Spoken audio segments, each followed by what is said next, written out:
Shoot, I'm late. I'm late. I'm late. I'm late. I'm late. I'm late. It's like this is. I'm late. I'm in a rush. It's 10 minutes, almost 10 minutes after. I'm like, it's tomorrow. So if I was trying to keep score of doing this every day, I guess I lost because technically my today is now tomorrow. So that's rough. Okay, technicality, whatever, it still counts. So today, I was busy doing work on my other computer. That's why I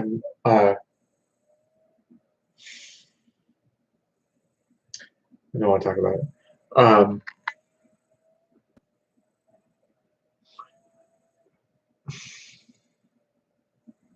A project should have documentation. So if there's not, and you're working that project, I guess you should make that documentation, right?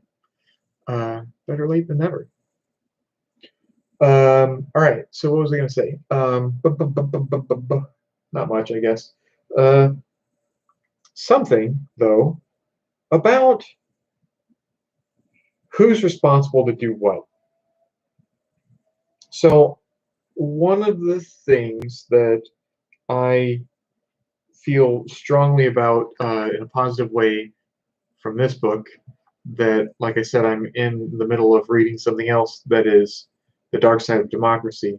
One of the challenges, this strongly advocates for a central state, because if you don't have some central authority that cashes the checks that everybody writes, then what you end up having is sort of a civil war type state where individuals have to, or individual groups have to defend their own interests against one another. And so that naturally descends into, well, by any means necessary. So eventually you get war. Even if it starts off peaceable, it becomes politics and then trade and then war. One way or another, unless there's some central discussion forum, the body that guarantees cooperation, and when one side outweighs the other's interests, still maintains the mutual acceptance of that authority and that imbalance, then you're going to eventually have a show of force.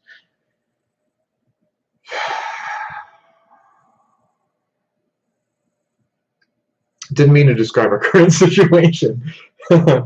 Okay, so that's what it means when you don't have a central, when you don't have a real state. When you don't have a real state, then when the balance of power shifts in one way or the other, then there will be dissension about that imbalance and or perceived imbalance, and that dissension will escalate, and the inevitable outcome of that is armed conflict, because there's not a centralized state, or because the centralized state is too weak to retain its position. Wow. Okay, well, so that's the thing now, if you didn't already. All right, so however, centralized state bothers a lot of people because it gives the idea of too much power in a single location, too much authority, and a lot of people are skeptical of that. However, it just doesn't make sense that you can have a society where you have these competing interests. We'll see. We'll see. So one of the problems then is, does all responsibility for managing anything then fall on that centralized state, that central authority? Because if you vested all of your authority through representation in that single body that we would call a government, then does that mean that it therefore falls on that body, that centralized state, to rule and run and regulate everything? And if anybody wants to participate in that process, they have to do so through that centralized apparatus, that institution that everything runs through. One of the things I wanted to look up really quick because there was a piece that I read related to what is the responsibility of the individual, what is the responsibility of the centralized state, and what is the responsibility of any subgroups that exist between those two. Where is... I'm gonna have to be quiet. Yeah, there are three main levels of perpetrator. Radical elites running party states. So in this case, they're talking about, you know, people who have done something wrong. So the elites running states. So those are the people who are in the formal positions of power, respective to the state. They are they serve in institutions. They represent their constituency. So that is the you know, legitimate authority, power. Then there are bands of militants forming violent paramilitaries. So they're talking about how what they're calling ethnic cleansing in this book occurs. So you have radical individuals in positions, elites in positions of power. You have bands of militias, and the interesting thing about the bands of militias is you can also call this like grassroots activism. Some movement, some folks who represent a movement or who get things moving. So there was I think it's called Women for America First, was an organization that in the run-up to the January 6th attempted coup attack on the Capitol, there was this group called Women for America First that, I don't know what the origin of the organization was, but ever since the date of the election, November 3rd, 2020, from that point forward, they really acted as sort of a militant force to drum up support for President Trump's illegitimate second term throughout the country by traveling around, taking donations, hosting rallies, having speakers, running commercials, you know, on social media of them with weapons, and drumming up some, you know, somewhat violent rhetoric around the country and massing people together and carting them eventually over to the East Coast and stopping along the way whenever there was a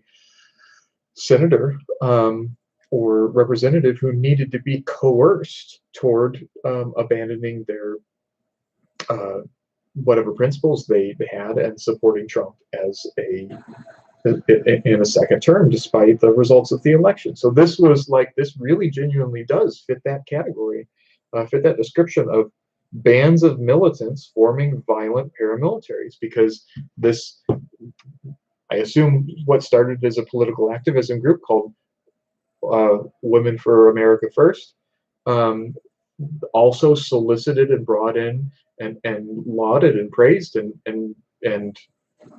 you know, called for folks like the Three Percenters and the what were the other paramilitary groups?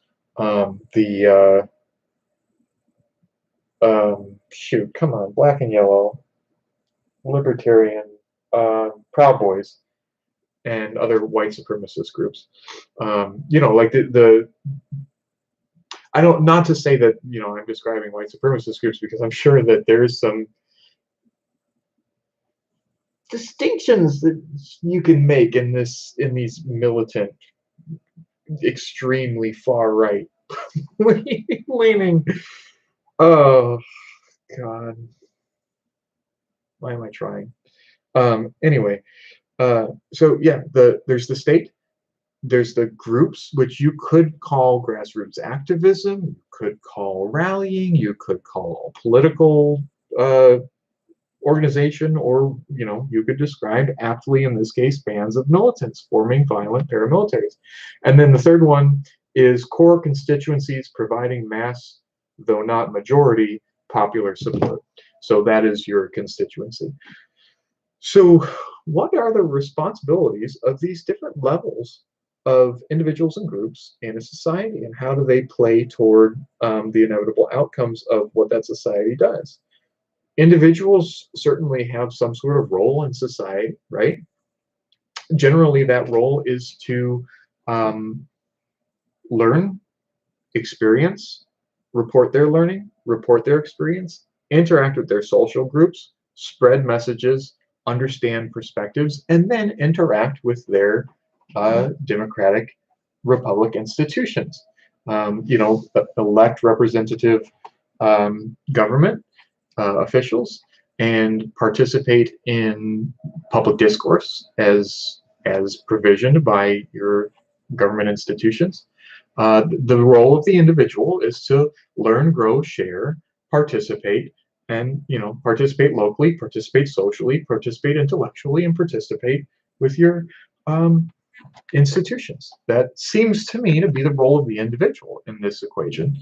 The individual also has a lot more other things to do. They exist in a community, they exist in a family, they exist within some corporate infrastructure where they spend their time working and making money and having a career, and hopefully they feel in some way invested in that corporate environment where they do their life's work, right? Like the end goal is that they're doing something that they can consider their life's work.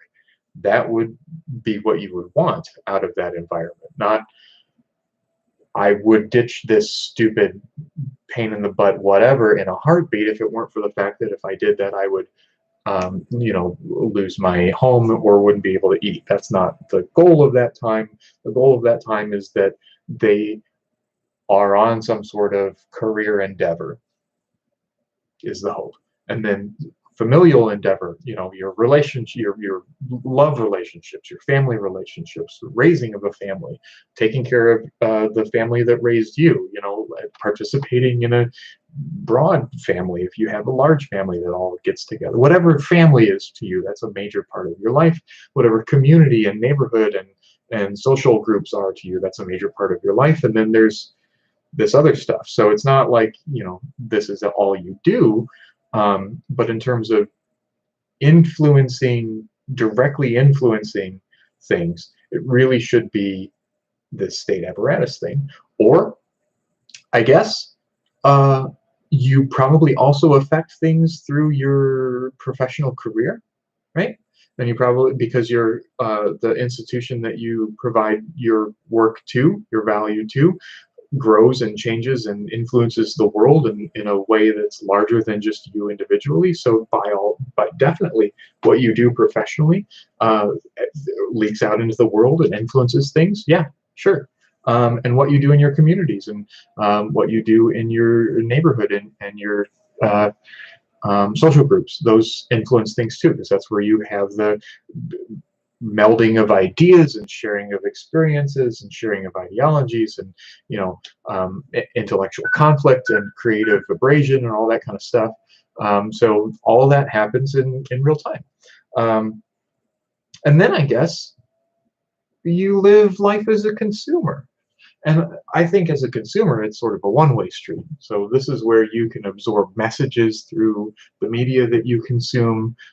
This is where you can be a part of brands that you consume. This is all a very, very phony, I think, or cultural, but forced cultural. It's such a large part of our life, though. Like, you can't ignore it.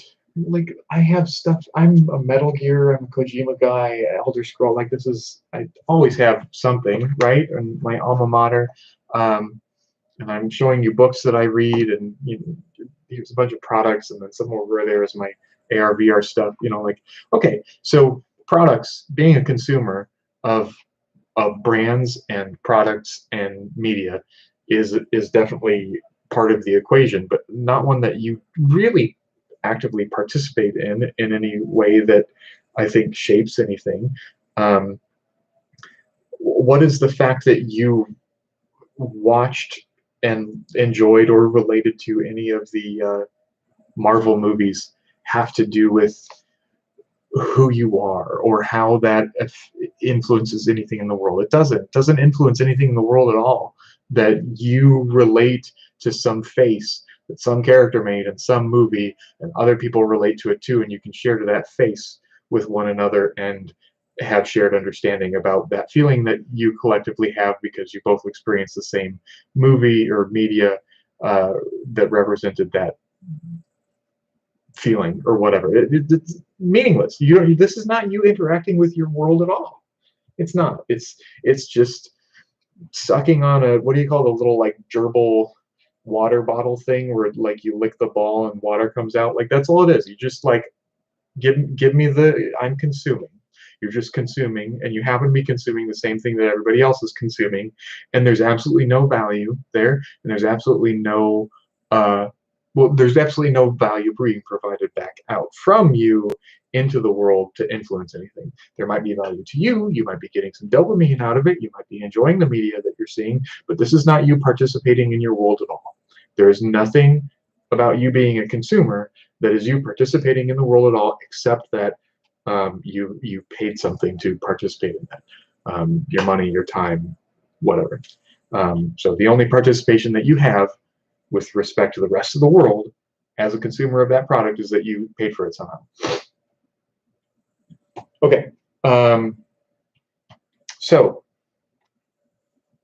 coming back down from being a consumer for a minute, you're intellectually engaged, you're learning, you're sharing that learning, you're experiencing in real life, in real time, you're sharing that experience and learning about the experiences of others through your communities and through your neighborhood and through your social groups.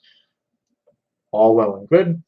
You are deeply invested in your family, which probably in most cases exceeds any commitment that you have to these other groups, whatever they are. You are deeply invested in your career, which is your contribution to whatever corporate entity you support, whatever your life's business is, whatever it is that you do day in and day out, weekdays, 7 a.m. to 5 p.m., whatever that is, whether you get paid for it or if it's just something that you are risking it all trying to accomplish, whatever that is, your endeavor, that's one way in which you absolutely affect the world. I think you probably can't labor 40 hours or more a week at something every week for years and not have some influence in the world, right? I would think. All right, so you influence your family, they go on and influence the world, hopefully. You influence the world through your work, hopefully intentionally. And then at the end of all of that, you influence the world through participation in your institutions, whatever those are. Voting, conversing in public forum, writing to representatives, interacting with yada, yada, yada. Actual formal institutions that represent the formal power in your state or nation or county, whatever you call it. So that is actually a really small piece of the pie, now that I think about it. You don't really have a lot of time and energy to devote to that. Hopefully you are devoting some time and energy to learning things, personal experience, sharing your personal experience, learning the personal experience of others, understanding the personal experience of others, the creative abrasion that goes with my experience versus your experience, and how are these things different, and what's the same, and what does it mean. That should be happening. And then also it should be informed.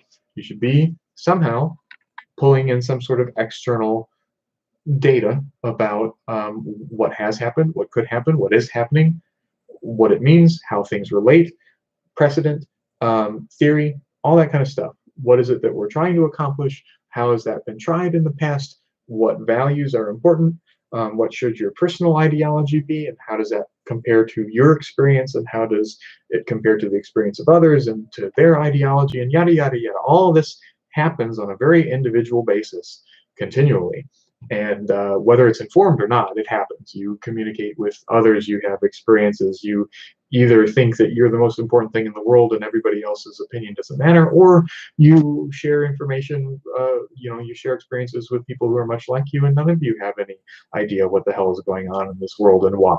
So regardless of how informed you are, regardless of how mature your process is, this is happening. It's happening all the time, and it's informing the ways that you interact with your institutions. And again, we covered the fact that the way that we interact with our institutions by and large makes a very small part of our overall effort in the world.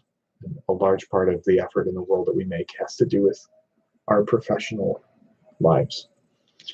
So that's an interesting thing to think about. Maybe the change, maybe if individuals genuinely influence the world, which I assume they do, because the world is made of individuals in the sense that we're talking about it, then that probably means that the majority of the influence that's being exerted by those individuals onto the world is the influence that they exert as part of their career, as part of their professional life. So the world will be whatever people cause it to be in their work hours, because everybody seems to work. And that's where they spend most of their time and effort and energy and consistency. So, however else you, I keep running my hands through my hair. I don't know what's going on with my hair. My hair is representative of what's happening in my brain right now. All right, so that's the individual. The individual is a mess. The individual is an utter mess.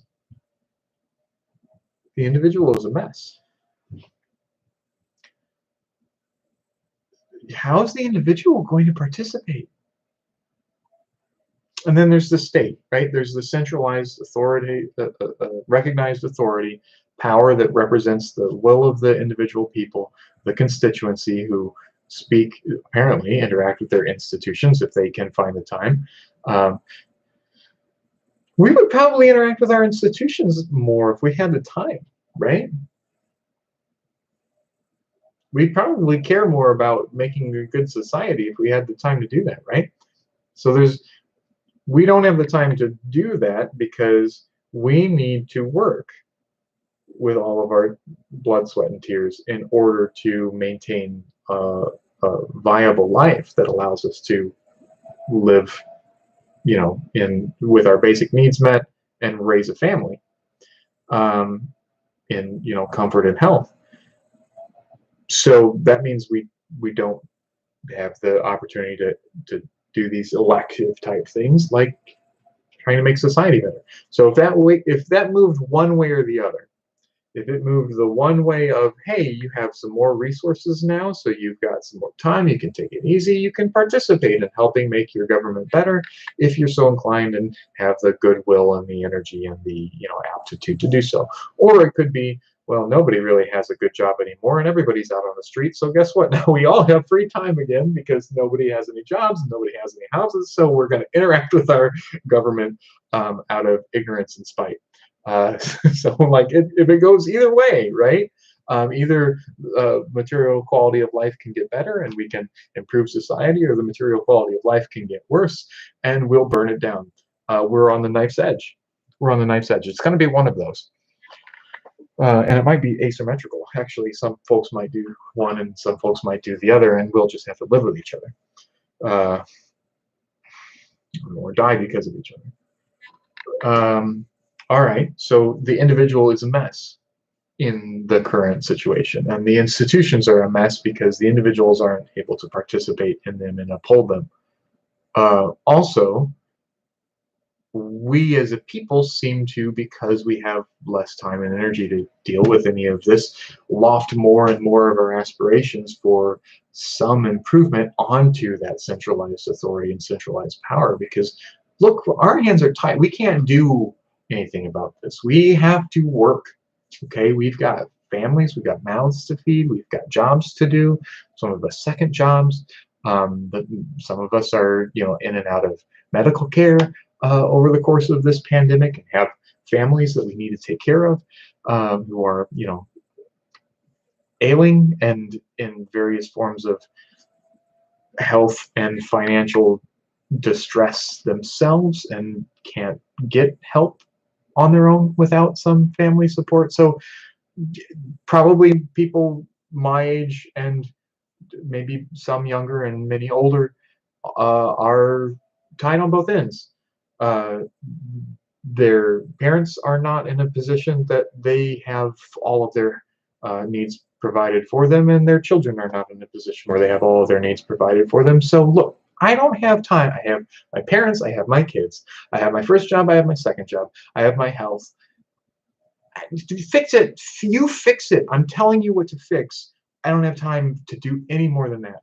And I get the impression that our representatives, our elected officials, are in probably much the same situation where they're treading water. Like it's utter chaos. If I don't say the right thing about abortion, then I am not going to have this job anymore because like half of the constituency is going to leave me, and I need half of the constituency because precedent has proven that you need money in order to win, and you can't have both, right? Like, I need my constituency, so I need to say the right things to these people, and these people have no education. They don't know what the hell they're talking about. They think the most important thing in the world right now is, something that has nothing to do with their material conditions and the decline of America and the West. But whatever, like I have to deal with these crazy people, and I have to get them to like me, and I have to court private interests. So over here is my economic policy because I need money to run campaigns to win, and over here is my social policy because I need to grandstand about some topic of the day so that I can get people to have an excuse to vote for me. If you don't do both, like if you don't have a position on inflammatory topics, then I assume that no amount of money can help you. I don't know. Can you be a robot? Can you be a complete, like, I have no opinion on any topical discussion point issue, but I'm very well funded and therefore I will win? That's a good question. That would be an interesting theory to try to test. I don't know, because like I said, apparently data is that there's a one-to-one relationship between the candidate who gets the most funding for their campaign and the candidate who ultimately wins the election. That is the one thing that you can generally work out ahead of time. Strong relationship there. So I don't know, like I just get the impression that if a elected official was doing a video much like this, they would probably be saying all the reasons why an elected official can't figure this out. Like, look, you're the constituents, you're the citizens. Democracy means we do what you want to do. So you have to articulate a position. Otherwise, I just have to keep pushing the poop through the pipes. Like that's my day job. Okay, that leaves the middle tier,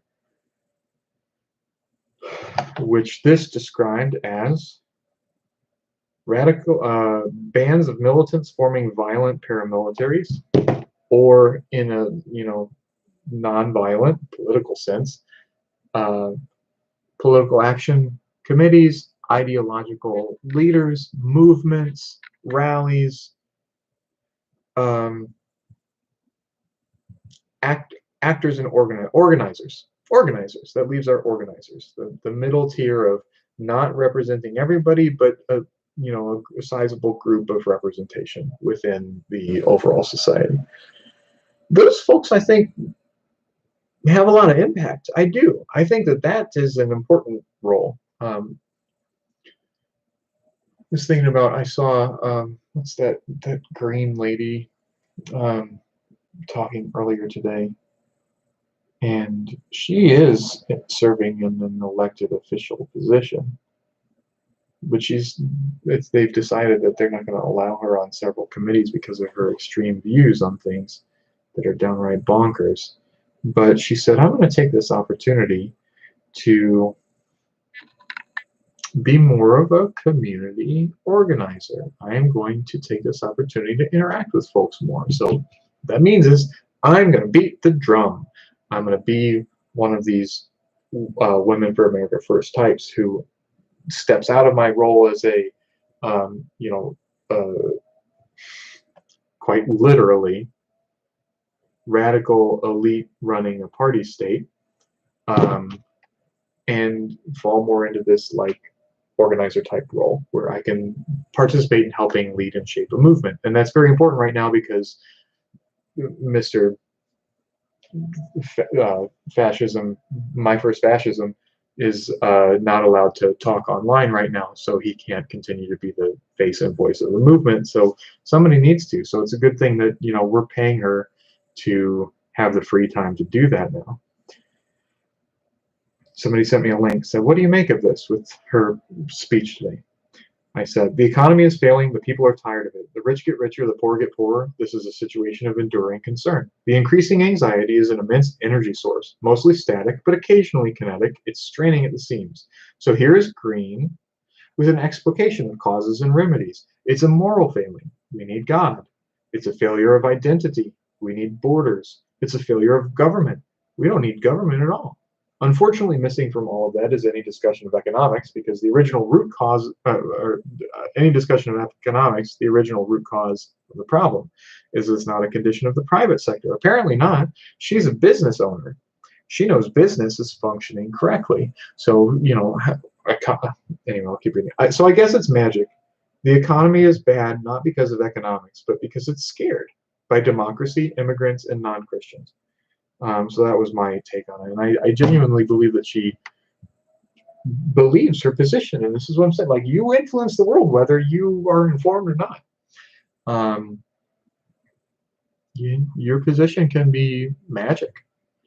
And that's fine. You still have a voice. So I think she's stepping into a role that is central to this the continuance of this movement of fascism and ethnocentrism and ethnic nationalism in America.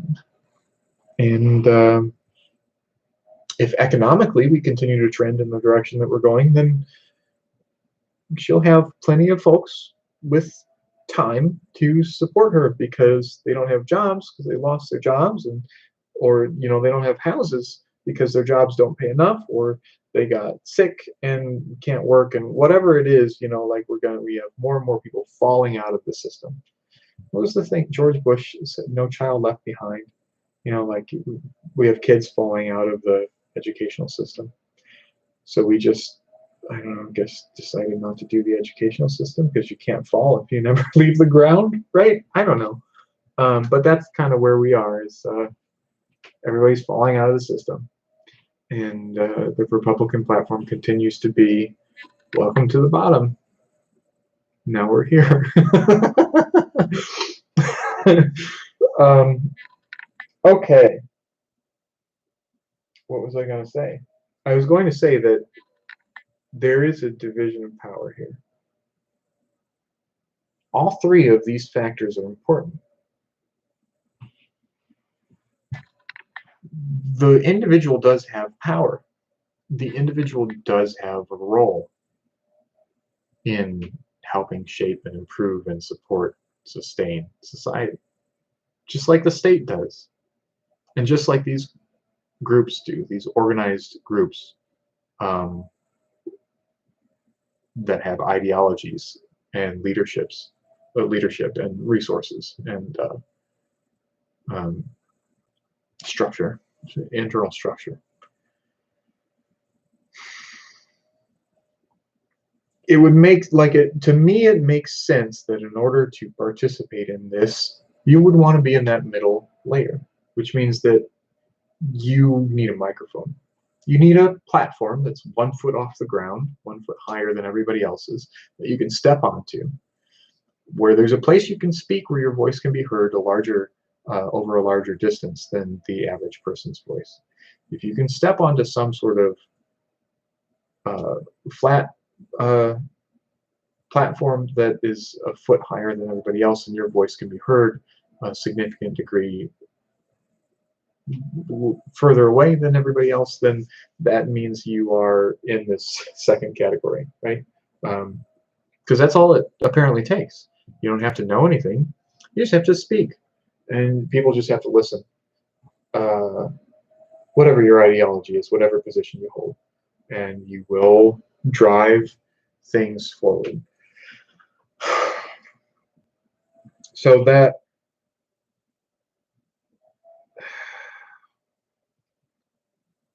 the first video that I did in this series was having an idea, speaking an idea is dangerous.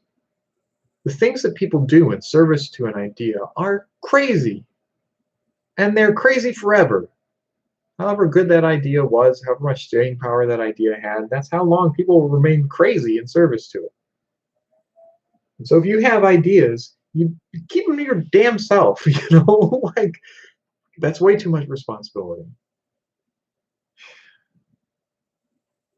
You don't know what the things you say could do to the world. You've got people who just don't give a damn out there doing it. Doesn't it become a moral imperative to do it back?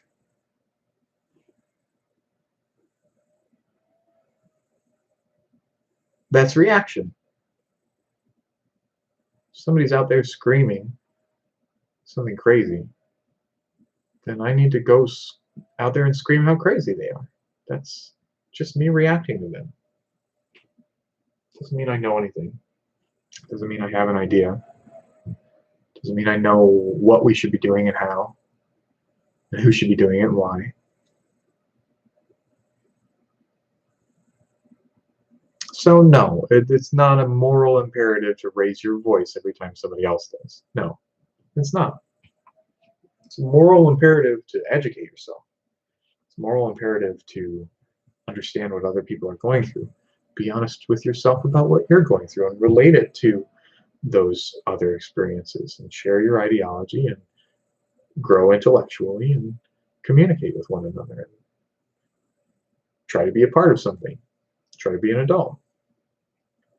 At some point, I think, you reach a point where you have to act. There is a clarity to your understanding and your education, your experience, and your interpretation of the experience of others. Fortunately, I am not there. Fortunately, I do not have the burden of understanding a damn thing. But it is my responsibility to continue to try.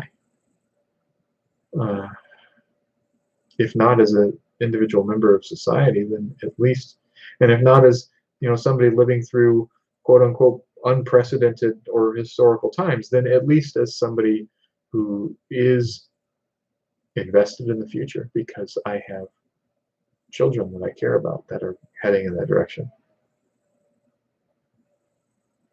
That's ultimately what it is.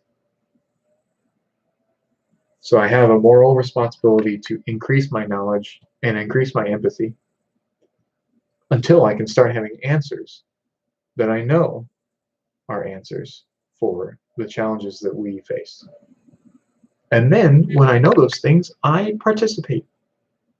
Whether it's writing letters, writing emails, placing phone calls, showing up in protests or rallies or in somebody's office, or if it's holding my own campaigns, rallies, or movements, or writing some manifesto or book or ideology. Like it, one way or another, if you actually reach the point where you understand something, you put it out there. But don't just go yelling at people because they're yelling. What it means is it's already too late. If there's people out there in the street yelling some nonsense, it's too late. It's too late to learn. If you don't already know.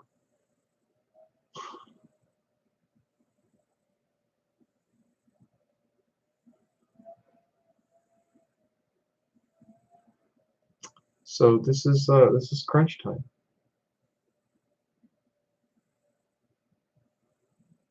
All right, but we've got to start talking about it. We've got to start communicating with one another. We've got to get smart. Got to find the experts. Got to ask the right questions. Got to trace the problems to their roots to see what they are and who's experiencing them, what those experiences are that people are having, and how it affects them specifically, and what its origin is, what the origins of those problems are, who's perpetuating the problems, and how can we stop it? And what would be the effect of stopping it? What's the ultimate goal that we're trying to achieve? And what are the hallmark conditions of that goal that our actions, one way or another, would work toward or against?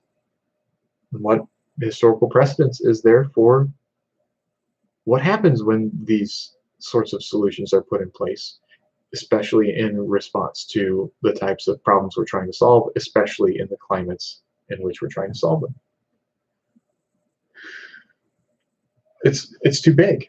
It's too big, to be honest, because there's never full precedent for things. Not least of which the climate crisis, global climate crisis, is unprecedented and plays out in every aspect of this in some way, because it's being exacerbated by the way that we run our economy and do our work, the time and the place and the means that we spend, again, more than 40 hours of every week consistently, the number one thing that we do as individuals, the greatest impact that we have individually and collectively, contributes in an enormous way toward the continuance of global warming and the worsening of it. And all that informs in some way the economic position of our nations, of our globe, of our communities, and the different folks at different levels who take different things from those interactions, or give things without taking, or take without giving. It's the heart of it.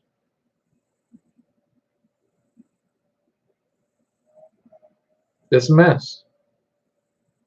It's a mess. So we're going to feel our way through this blindly. Why does history never give us time?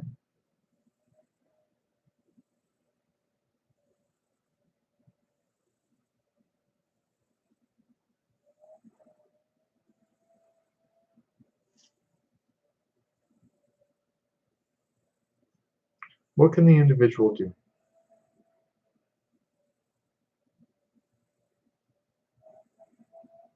Read, learn, compare it to your experience, reflect on your experience, communicate your experience, listen to the experience of others, form ideologies and opinions, listen to their ideologies and opinions, compare them to your experience and their experience, listen to their experience, empathize, grow in understanding of how things work so that you can develop a position on what should be and how to get there. What's important? What's important for humans on the earth? And how do we get those things? Not in a visionary, ideal sense, but in a practical cause and effect sense. If we do this, will that happen?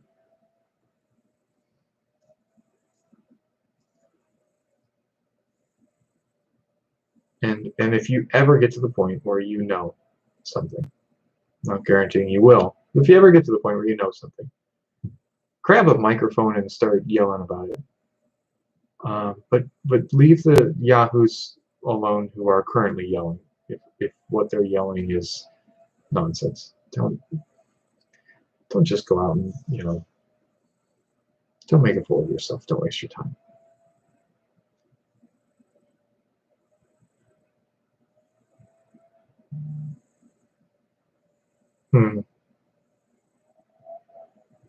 And then the state.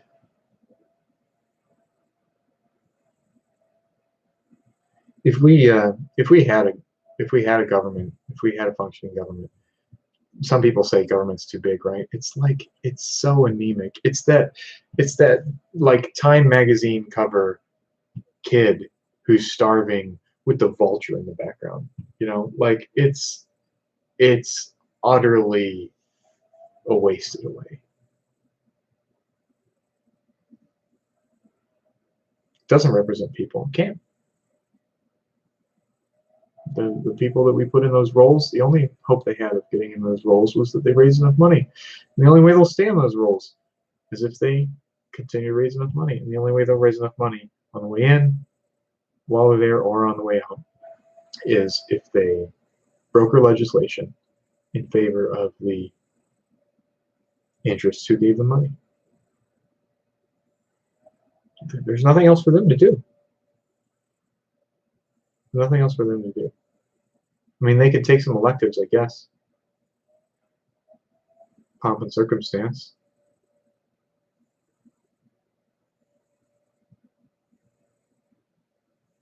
Whatever. It's bedtime.